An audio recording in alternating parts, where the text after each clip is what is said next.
So finally I thought, I am so freezing, I'm just going to get up and I'm going to go inside the first building I can come to. So I got up and left, looked around. This was the closest set of doors.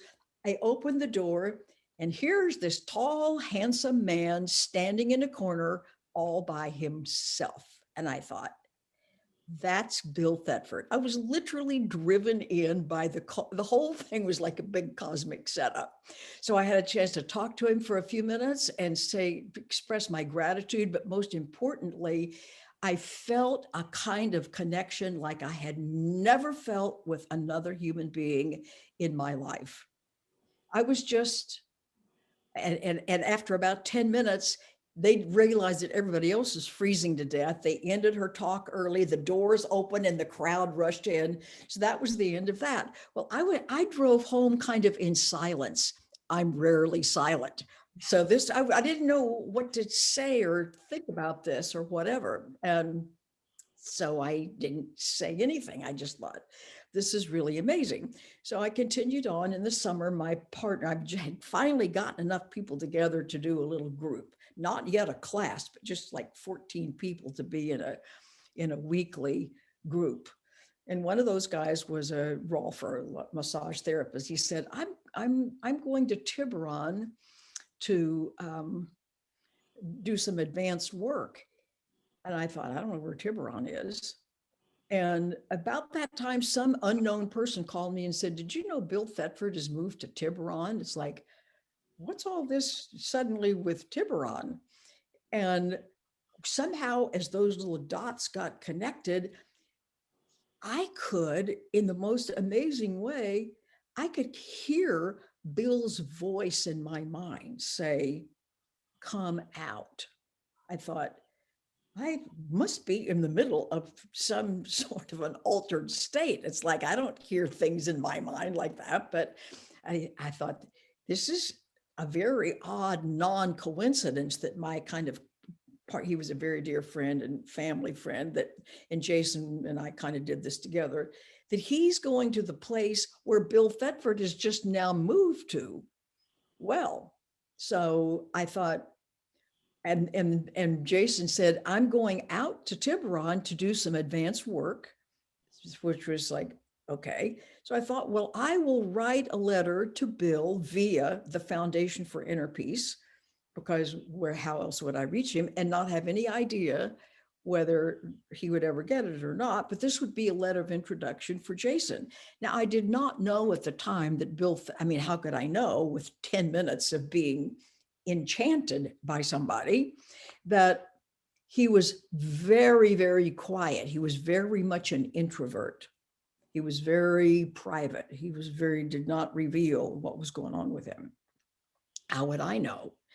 And so I wrote him a letter of introduction, hoped that he would meet Jason. Well, on 2 or 3 weeks later, I get a call from him. The phone rings long before caller ID. He has a gorgeous voice. It's deep, beautiful Bill Thetford's voice. It's like, yes, I got your letter. I'd be happy to see your friend. And are you going to come out too? And at first, being much more polite and repressed and everything, I said, no, this is just for Jason. Well, the next morning I thought, what do I mean? No. So I ended up going out there in November of 1978. And Jason and Bill and I spent about 4 days basically together. I met Jerry Jampolsky at that time and was sort of incorporated as part of the little inner beginning family of A Course in Miracles. Judy and Bob Scutch and Jerry Jampolsky was just getting involved with it at that point, and Bill and a couple, Francis Vaughn and Roger Walsh, who were married many years later, who were very involved with taking course ideas. She was a psychotherapist. He was a professor at the University of California at Irvine, very close to Judy and Bob and Bill. They were instrumental in kind of forming the whole transpersonal psychology field, so to speak, like adding this to the field of psychology. So Ken Wilber and the two of them pretty much got transpersonal psychology off the ground. So when I would then Jerry Jampolsky and I started working together. Bill and I started visiting back and forth. I would go stay with him. He was a gay man, so my husband was not alarmed at that. And he loved Bill too. And Bill would come and stay with us. And it was like, this is just the most amazing thing.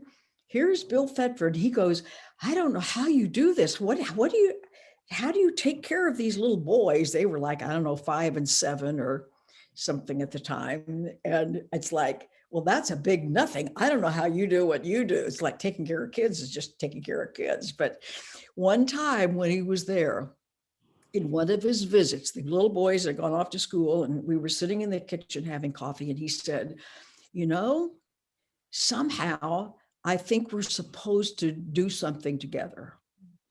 But neither one of us could think what that could be. This is now early 1978. The course hasn't even been out for 2 years yet. You know, it was first published in June of 1976. So we both thought, we're supposed to do something together, but we couldn't fathom what that would be. Nobody knew about it. Nobody was having classes. Nobody was writing books. Nobody was doing anything. I mean, it's just a few little people on the planet even know it exists at that point. But he was the one who mentioned this. It's like, I think we're supposed to do something together. Well, when it all came together and I realized I needed to write his biography, I thought, this is what he was talking about. This is what we're doing together, even though he's on the other side, so to speak. We're still doing this together. So I would have a sense of him throughout the writing of this. And close to the end, not at the very end where he said the titles at the end, I said, this is so bizarre to actually really think you're here. So I said, so give me a sign that I can't possibly miss. And I'd gotten a few others that were remarkable. And so he said, okay, ask Judy Scutch about the plaid dress. It's like, and I thought, and I was a little, I didn't want to do it. I thought, that is so specific to ask Judy about a plaid dress, because if she goes, I have no idea about anything about a plaid dress, then I'm going to go, oh, was everything else that seemed like Bill has been around, did I just make that up? So it took me a couple of days to gather up the courage to actually write her and say, does a plaid dress mean anything to you? And she said, it sure does. And she sent me a picture of herself in her plaid dress and her little baby sister, who's 9 years younger than she. That was the first official photographer coming to take the picture of the baby sister and big sister together. And it was one of her most precious pictures, because her sister many years ago and her husband died in a plane crash that no one ever found. It was in a private plane someplace up in the Northeast. They know where it pretty much had to go down. No one ever, ever, ever could find it, which remains a mystery to this day. How, with all the resources available in that industry, they could never find the plane or them. Wow. But nevertheless, it's like, I will certainly never doubt again. To get a message like that, ask Judy about the plaid dress, and she goes, absolutely, that's important to me. So what can I say? Bill's still at it. What a Bill's story. still at it. Bill's still here. He is. And now that Jerry's gone and Hugh Prather is gone, and my very dear friend Bob Beal, who I introduced to all of those guys. And when they would come visit me in Denver, I always included Bob in some way. So Bob and Jerry died one day apart. Wow. The 28th and the 29th of December. I could hardly believe it. But almost immediately, I got this. Those are my guys. Those are my 4 guys I can call on. And they're just, I know they're available. And it's like, and I see them with in that place of great joy, because I don't know if do you know who Hugh Prather is? He's a Yes, very actually, famous author, and he was his part of our little kind of core group of people. yeah, his book was given to me as a gift years What did you? before I knew about A Course in Miracles. Yes. Well, Hugh Prather is also a hilariously funny guy. So in my mind, I've got my four guys here, and Hugh and Bill.